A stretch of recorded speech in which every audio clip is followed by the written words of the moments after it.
ESPN gave the Bills a great update on their offseason. So much so that they decided to give it a grade. And before we get into all of the 32 grades that ESPN gave the NFL teams on their offseasons, we finally did it, Bills Mafia. We hit our very first major milestone, 5,000 subscribers. Thank you so much. And if you haven't already, hit that subscribe button. We are well on our way to making this one of the best Bills spots on YouTube for all free Bills content. So, topic of today's video. Sure, that's why you clicked in.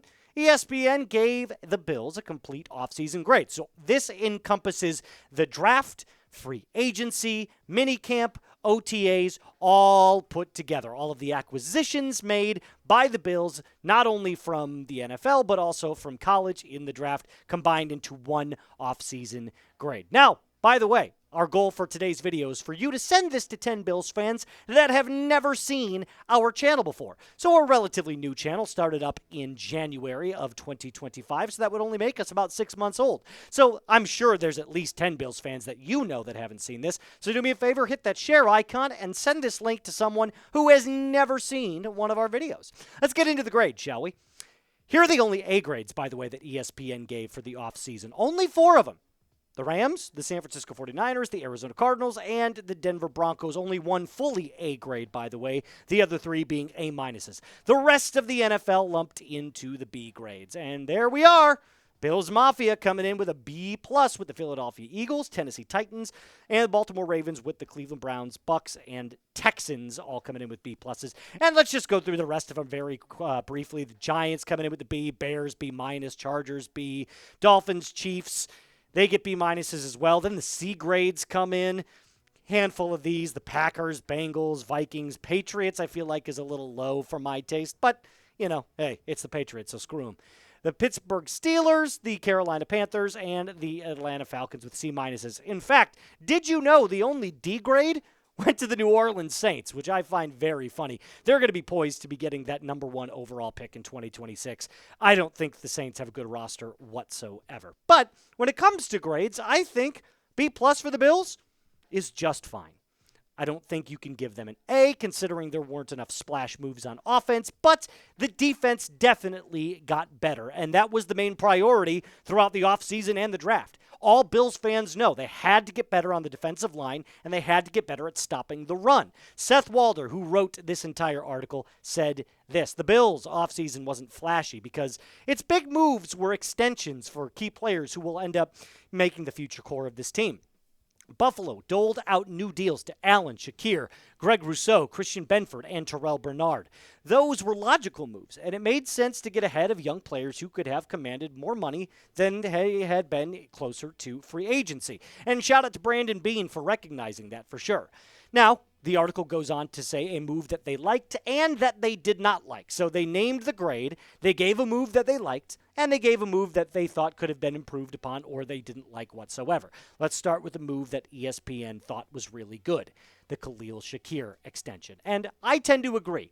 One of those players that showed reliability for Josh Allen last year. Someone who was, not necessarily going to break the bank in terms of how much you were going to pay him, but also wasn't going to do too much in the production category. In fact, he had a very good year, but not an outstanding year. 800 yards, 4 touchdowns, had a couple of big play moments, 9 plays of over 20 yards, and 76 receptions is pretty decent as well. And the way that the Bills' wide receiver room is currently set up, it's clear that they're not going with the solidified number 1 wide receiver approach. It's kind of a wide receiver by committee. And I do think that Khalil Shakir is poised to have the best season of his entire career. I know a lot of players, as soon as they get the bag, sort of kind of take a little bit of a dip, but I don't see that in his future. I think that this money is going to only incentivize him to get out there and work even harder. And it's clear, like I said, that he has a rapport with Josh Allen. So I'm really happy the Bills made this move, and I'm glad that ESPN recognized this as well. What's your confidence level in Khalil Shakir? Give me 1 through 10. I'm going to say like a 7. Right now. I think it's very, very solid. Obviously, there is room for him to improve, and there is a possibility in which that he takes a step back. But in my opinion. I think he's right where he needs to be. So let me know in the comment section down below. Josh Palmer was the move that ESPN did not like. And look, I'm not here to disagree with someone's opinion. You're allowed to have it. But I think the reasoning they gave for why they didn't like it was kind of bogus. They really didn't like the move because, well, I'll tell you here in a second. But let's talk about Josh Palmer's statistical last 4 seasons. I mean, outside of the 2022 season, we're talking about a guy that has not really stayed healthy and just been okay, right? And I look at this and I say, this isn't really a splash move that the Bills made. In fact, I think this was only, done to add depth to the Bills' wide receiver room. Seth Walder thought that this was a splash move, or at least in some regard. Buffalo's big move at receiver was signing Palmer in free agency. Palmer is an uninspiring choice given his 1.6 yards per route run last season and a failure to ever reach 1.9 yards per route run in a season, despite playing with Justin Herbert in Los Angeles. So that's where I have a little bit of a timeout. I paused this video. I wouldn't call it a big move. Producer Alper, if you want to throw those stats up one more time for me. I don't think you can call this move a big move. In fact, I don't think the Bills prioritized making any big moves at the wide receiver position because I think they're going with the Green Bay Packers approach, which is we're going to compile a large amount of depth positions at the wide receiver because we are paying our quarterback so much money.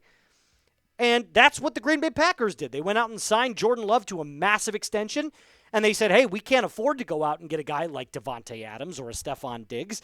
So what are we going to do? We're going to pay a bunch of C+ to B receivers and just get a bunch of them.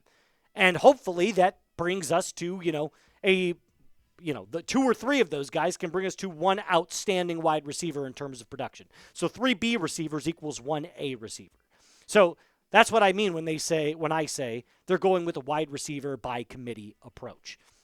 And that's not a bad way to do it. Now, I do think you can run into some challenges because if you go up against a team with really good corners and a really good secondary, a.k.a. the Denver Broncos, you could be looking at a very, very tough time getting open if you're one of those receivers that just is good, not great.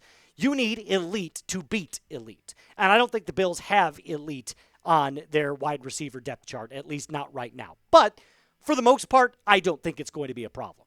Let me ask you this. Is this the year the Buffalo Bills make the Super Bowl?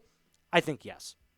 If you remember a couple months ago here, I went, how long was it ago? It was about 2 or 3 months ago that I came on this channel and I said my way too early prediction for the Super Bowl was the Washington Commanders and the Buffalo Bills. And I kind of stand by that right now.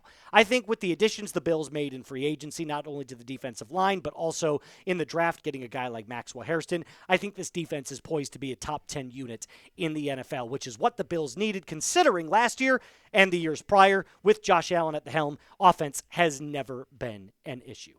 All right, that's going to do it for us on today's episode. Have a great weekend, Bills Mafia. Remember to like the video, and as always, be cool.